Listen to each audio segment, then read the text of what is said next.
Inicialmente a gente começou falando, né, sobre como a vida intelectual está associada ao nosso relacionamento vertical. Um dos livros que estamos usando como base é o livro do William Lane Craig. Deixa eu ver se está aqui perto. Está aqui, ó. Deixa eu pegar aqui. Esse livro aqui do William Lane Craig, Apologética para Questões Difíceis da Vida, né? E né, que a nossa vida devocional está indissoluvelmente ligada à nossa vida intelectual. Que a nossa vida devocional está indissoluvelmente ligada à nossa vida intelectual. E a gente viu que também tem base bíblica isso, né? E onde está essa base bíblica, Tiago? Mateus 22, 37. Mateus 22, 37, que diz: asseverou-lhe Jesus, amarás o Senhor teu Deus de todo o teu coração, de toda a tua alma e com toda a tua inteligência, que é a versão que eu uso, a King James atualizada, né? Mas na maioria das versões, nas versões mais conhecidas, está com todo o teu entendimento, né? Então Deus nos deu entendimento, Deus nos deu inteligência para adorarmos a Ele também com o nosso entendimento, também com a nossa inteligência, tá bom? E também a gente levantou isso tudo na primeira live, né? A gente também levantou a seguinte questão: a Bíblia é complexa? E eu disse que a resposta é que sim e que não ao mesmo tempo. Como assim, Tiago? A Bíblia é e não é complexa ao mesmo tempo? Eu disse que não, por quê? Porque é a porta de entrada, né, para o cristianismo, né, aquele entendimento, né, simples, que é um entendimento simples, né, de que somos pecadores, né, e por isso somos incapazes de obter a salvação por nossos próprios méritos. Então Deus, em seu infinito amor e misericórdia, enviou seu Filho para cumprir a lei e se entregar na cruz em nosso favor. Então ela é simples por isso, mas também ao mesmo tempo ela é complexa, por quê? Porque a própria Bíblia diz que ela é complexa. Ela vai dizer com todas as letras, né, que tem pontos difíceis de se entender, né? E onde está esse texto, Tiago? 2 Pedro 3,16. 2 Pedro 3,16, que vai dizer: falando disto, como em todas as suas epístolas, entre as quais há pontos difíceis de entender, que os indoutos inconstantes torcem igualmente as outras escrituras para a sua própria perdição. Agora, já na segunda live, a gente começou a falar sobre estagnação intelectual, que é o título da introdução do livro do Craig. A gente começou a trabalhar aí a introdução do livro do Craig, né? E a gente usou o mesmo título, né, na nossa live de semana passada, né? Então a gente falou principalmente na semana passada sobre o impacto da filosofia relativista na educação, né? E no final a gente fez um teste, né, para saber se há impacto dessa filosofia relativista também na igreja como um todo, mas principalmente na sua, na minha, na nossa educação cristã. A gente terminou fazendo esse teste. E hoje eu prometi começar a falar sobre como nós podemos ter uma fé bem fundamentada, né? E a gente vai trabalhar isso nessa tarde. Como a gente pode ter uma fé fundamentada. Mas antes de a gente falar sobre ter uma fé fundamentada, né, propriamente dita, eu quero, né, fazer uma breve introdução e propor um título aqui para nossa reflexão, tá? Qual é o título? Não se assustem, tá? O título é Nanos Gigantum Humeris Incidentes. Nanos Gigantum Humeris Incidentes. Tiago, o que é isso, Tiago? Calma, não precisa se assustar, é uma expressão latim que eu já vou explicar o que significa. Mas, Tiago, por que você colocou esse título aí complicado em latim, né? Por dois motivos. O primeiro, né, que vocês vão ver, que vai ter tudo a ver, esse título tem tudo a ver com a nossa reflexão de hoje. E o segundo motivo é porque eu quero, né, incentivar a vocês a parar de se assustar com expressões novas, parar de se assustar com palavras novas. Você precisa parar de se assustar com termos novos, tá? Eu quero que você faça agora o inverso. Você passe a não só não se assustar, como a querer conhecer mais expressões novas, querer conhecer mais termos novos, conhecer mais palavras novas. O intelectual cristão, ou a pessoa que quer adorar a Deus, né, com a sua inteligência, ela precisa se interessar em conhecer novos termos, em conhecer novos conceitos, tá? E eu vou explicar isso a partir de um livro, né?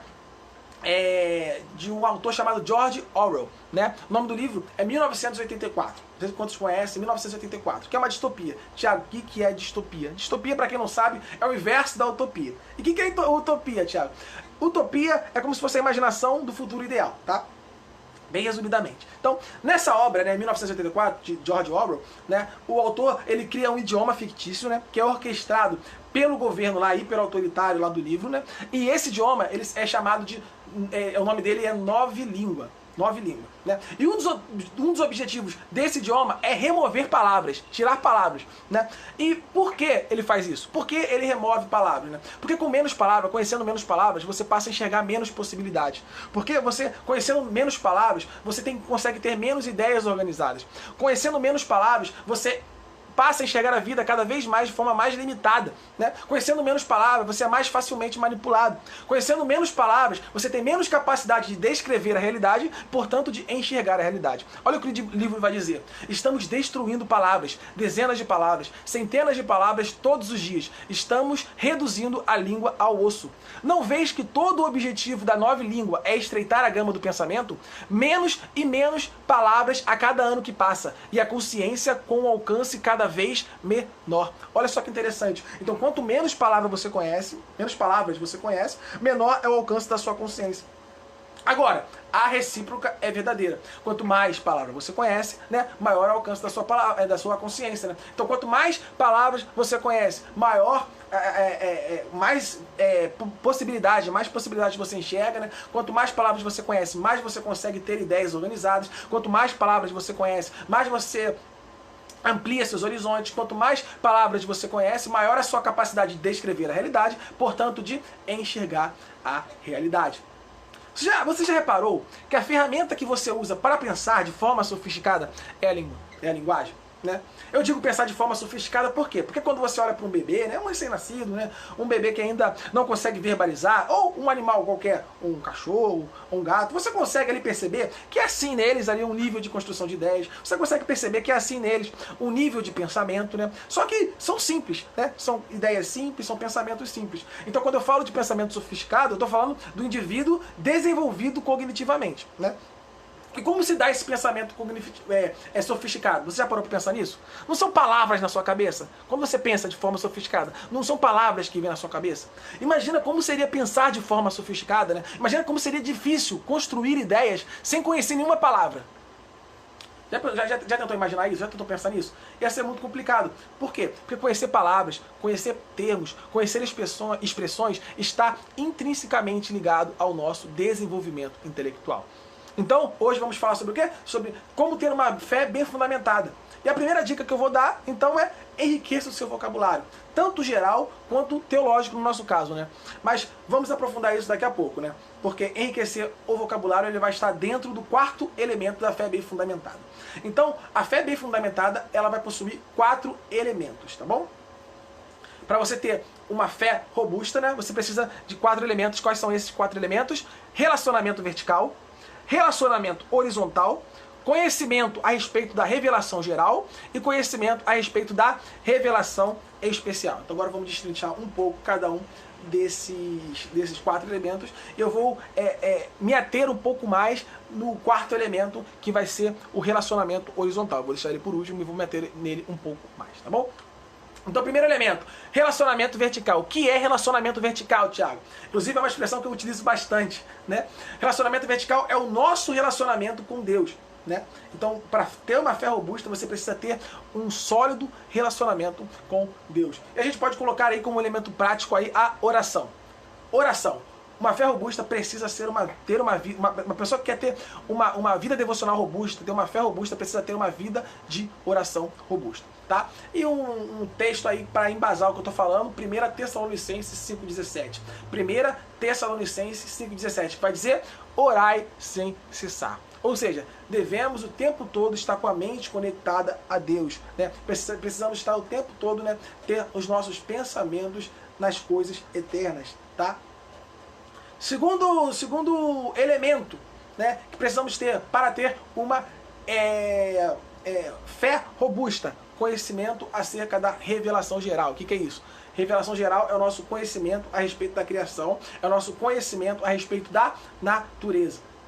Então a gente pode colocar aí como elemento prático as áreas do conhecimento que estudamos na academia, né? Na escola, na faculdade, né? Texto bíblico. Salmo de número 19, verso 1. Salmo de número 19, verso 1, que vai dizer: os céus declaram, os céus proclamam a glória de Deus e o firmamento anuncia a obra das suas mãos. Os céus proclamam a glória de Deus e o firmamento anuncia a obra das suas mãos. Ou seja, quando estamos estudando física, quando estamos estudando matemática, quando estamos estudando química, enfim, né, quando estudamos as áreas do conhecimento, né, estamos estudando a criação de Deus e a criação declara a glória de Deus.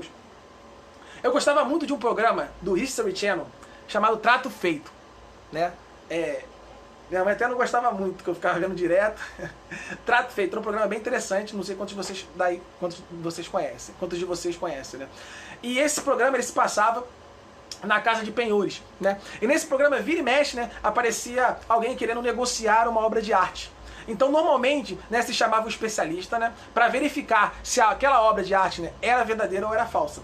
E através da análise daquela obra, através da análise daqueles traçados, né, ele conseguia saber se a obra era verdadeira ou se a obra era falsa. Ou seja, pela análise da obra se conhecia o autor. Da mesma forma acontece com a revelação geral de Deus. A criação, o universo, é a grande obra de Deus. E através do estudo da criação, através do estudo do universo, podemos reconhecer quem é o autor. Então, podemos conhecer a Deus também através da sua revelação geral, né? Então, a nossa revelação geral é fundamental para a nossa fé robusta, nosso conhecimento da revelação geral é fundamental para a nossa fé robusta, e ele é o conhecimento a respeito da criação, o conhecimento a respeito da natureza. Terceiro elemento da fé robusta, que precisamos ter para ter uma fé robusta: revelação especial, né? Esse a gente fala muito na igreja, né? Talvez seja, juntamente com o relacionamento vertical, seja mais trabalhado nas igrejas, né? Revelação especial é o quê? É o nosso conhecimento a respeito das Escrituras Sagradas, né? Nós precisamos aí conhecer a Bíblia, que é a palavra de Deus, né?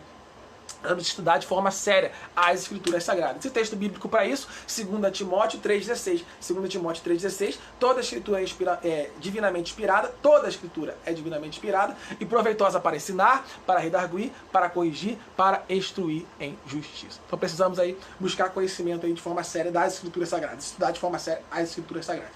E por último, que é algo que eu quero me ater mais tempo, tá? É o relacionamento horizontal. E o que é o nosso conhecimento, né? Não, o que é o nosso relacionamento horizontal, né? É o nosso relacionamento com a criação. É confraternizar com a criação, tá bom? Então o relacionamento horizontal, ele envolve várias coisas. Ele envolve conhecer a história da igreja, ele envolve aprender com a igreja local, ele envolve aprender com os teólogos contemporâneos e também com os do passado, né? E ensinar para os do futuro.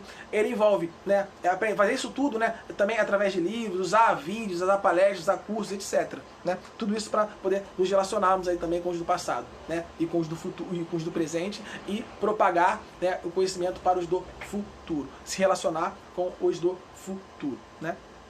Então, devemos nos relacionar, nos confraternizar com a criação. E quando eu falo de se relacionar com a criação, de se confraternizar com a criação, isso envolve o presente, o passado e o futuro, né? A primeira pergunta que você pode suscitar aí, pode levantar é: Thiago, por que também devemos obter conhecimento do passado? E a resposta é: porque devemos nos relacionar também com os do passado através do seu legado. Por quê, Thiago? Porque dessa forma não cometeremos os mesmos erros do passado. Dessa forma, não será preciso enfrentar os mesmos obstáculos para chegar onde eles chegaram no que tange o conhecimento, né? Imagina ter que pensar tudo do zero. Imagina ter que cometer os mesmos erros. Imagina ter que enfrentar as mesmas objeções. A gente nunca evoluir. A gente tem que partir de onde paramos na história, né? Como humanidade. E agora, a gente finalmente volta aí ao título da nossa reflexão: Nano Gigantum Humeris Incidentes. Tu jogou no ar no início, Thiago não explicou, agora é a hora de explicar. Nano Gigantum Humeris Incidentes é um conceito, né, que tem origem no século XII, e a sua autoria é atribuída a Bernard de Chartres, né? Bernardo de Chartres, ele foi um filósofo platônico francês, né? Mas o termo ele foi popularizado pelo famoso Isaac Newton, né? Que ele disse no século XVII já, né? Ele disse assim, ó: se eu vi mais longe, foi por estar sobre ombros de gigante. Então, Nano Gigantum Humeris Incidentes significa isso, né? Estar sobre ombros de gigantes. Ou seja, essa expressão, na verdade, é uma metáfora, né? Que significa que, na verdade, somos anões, né? E que somos anões, né? E que para a gente poder obter conhecimento, nós precisamos o quê? Subir nos ombros de gigantes. E, Tiago, quem são esses gigantes? Os gigantes são os pensadores do passado, né? Então, para se obter conhecimento, precisamos antes beber daqueles que já passaram. Descobrir as verdades do porvir a partir das verdades do passado. Outra frase interessante que a gente pode analisar aqui dentro do conceito de relacionamento horizontal é uma frase de Kevin Van Hooser. Kevin Van Hooser, ele vai dizer: ler é confraternizar com as grandes mentes do passado. Crer é confraternizar com as grandes mentes do passado. Ou seja, o que ele está dizendo aqui? Que através da leitura podemos confraternizar, podemos nos relacionar com as grandes mentes do passado, com o passado, com a criação, com as criaturas do passado. Olha que interessante, como a gente lembra lá do que é relacionamento horizontal, que eu disse, né? Relacionamento horizontal, que é o nosso relacionamento com a criação, é a nossa confraternização com a criação. Ou seja, quando ele está falando que nós podemos confraternizar através da leitura com as grandes mentes do passado, ele está falando que nós podemos nos relacionar com a criação passada também. Assim como também podemos nos relacionar com as do futuro. De que forma? Através da leitura também. Por quê? Porque nós somos o passado do futuro. O presente é o passado do futuro. Então, através da leitura deles, eles vão poder, né, se relacionar conosco. Afinal de contas, como eu disse, nós somos o passado deles, né? Ou seja, o presente é o passado do futuro. Então, nossa missão é, primeiro, aprender com os do passado. Essa é a lição que a gente pode tirar dessa frase. A gente tem que aprender com os do passado, né? Através, principalmente, da leitura, né? E também estudar com os do presente, né? E também produzir para os do futuro. Essa é a nossa missão, né? Muitas das dúvidas, né, e erros teológicos que eu vejo, que chegam até mim, né, são de coisas que já foram respondidas no passado. Então nós devemos conhecer o passado para aprender com o passado, né? E o último ponto, né, dentro do relacionamento horizontal, é que eu falei também, né, que nós precisamos lá no início, né, não falei que devemos enriquecer o vocabulário, né? Eu falei que enriquecer o vocabulário ele está dentro do quarto ponto. E por que isso? Porque a linguagem, além de ser fundamental para um diálogo sofisticado, né? E o diálogo ele está dentro do relacionamento horizontal, óbvio, né? Nós nos relacionamos através do diálogo também, né? Talvez até principalmente, né? Só que as palavras elas também estão carregadas de história. As palavras estão carregadas de história, né? Então, texto bíblico para embasar o relacionamento horizontal, Tiago. Romanos 12, verso 5, parte B. Romanos, capítulo 12, verso 5, parte B. Vai dizer: somos um só corpo em Cristo e cada membro está ligado a todos os outros. Cada membro está ligado a todos os outros. Ou seja, fazemos parte de um corpo. Fazemos parte de um corpo. A história não começou quando nascemos e também não acontece somente ao nosso redor. Devemos nos inteirar de tudo que envolve o corpo, tanto no passado quanto no presente, assim como também devemos ensinar os do futuro através do quê? Através da nossa produção.